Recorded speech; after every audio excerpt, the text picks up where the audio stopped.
obulimi n'obulunzi buwagiddwa. Concfeed International Limited balese Gumbo Stop Plus avumula endwadde zinnamutta ezikaabya abalunzi akayirigombe nga Gumboro, Newcastle ne IB. Mwangu okukozesa gwe bw'omala okugema enkoko zo wayitawo olunaku lumu, kwata Gumbo Stop Plus muteeke mu mazzi oziwe zinywe. Genda mu Container Village mu maaso ga Equity Bank ku Kejje Plaza edduuka namba K10. Bannansi gye bakomye okunoonyereza ku nsonga ez'enjawulo eziviiriddeko obutonde bw'ensi okwonooneka bakizudde nti abantu basaana baddemu okusimba emiti ginnansangwa okuli emikunyu, kaboga, amakokoowe, emigavu, kirunda n'emiti emirala mingi egigwa mu ttuluba eryo. Kizuuliddwa nti gino gikuuma obunnyogovu n'amazzi mu ttaka kabibeere biseera bya musana. Ebiri mu mbuga yaago bye gukoma kuliisa. Yensonga lwaki tubagamba nti musimbe fuuti 3x3 gisobola okukola ambuleera ennungi ne tubalaga engeri y'ogusalira gusobola okuba nga gutuwa ebitooke oba emmwanyi ezirabika obulungi. N'olwaleero tugenda kwongera okutunuulira omuti guno omukunyu n'abakugu okuva mu kitongole ki Tropical Organic Enterprises ng'omusomesa waffe James Kabanda okuva mu kitongole kino bw'atunnyonnyola. Abasinga obungi baali bagitema kukola mu binu ebigumu n'okukola amaato mpozi n'ebigala by'emmundu. Naye mu kubasomesa kati abantu bagenze bamanya omugaso gw'emiti gino ne bataddamu gitema, ne bamanya nti giyamba nnyo mu byobulimi mu byaki, ne bava ku kiri ekyokukola mu ebinu n'okukolamu amaato ago. N'abazungu baatwala mutwale.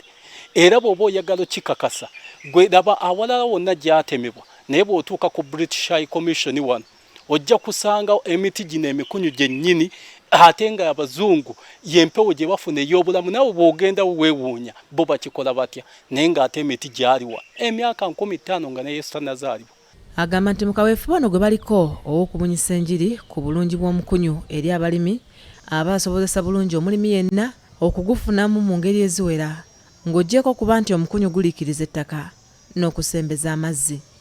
Enviini nnyo eyasookera dda okukolebwa oba gye tuyita viini yava mu mikunyu ne balyoka bazzaako emizabbibu, naye nga omubisi ogwo baagukozesa kuva dda.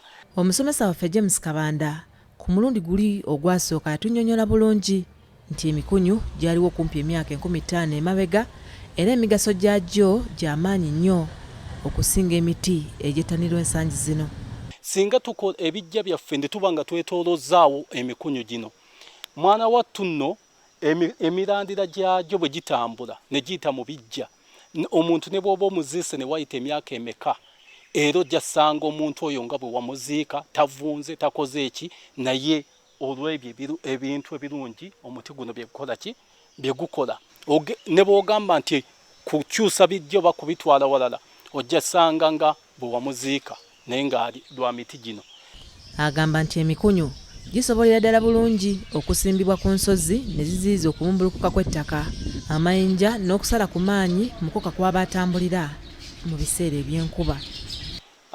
Musobola okusimba emiti gino mu layini naye nga mugenda mwetooloola olusozi, era ne kibayambako ne buba nga ettaka eryo terikuluguka kugenda wala, ne musobola okuba nga mubeerako bulungi ate ne mulimirako.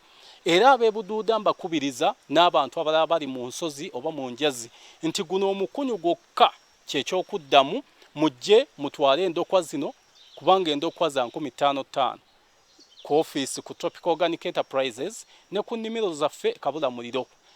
Tuli bakutandikira wano sabbiiti ejja twongere okunnyonnyoka omuti guno omukunyu na biki omulimi waffe byayinza okugufunamu.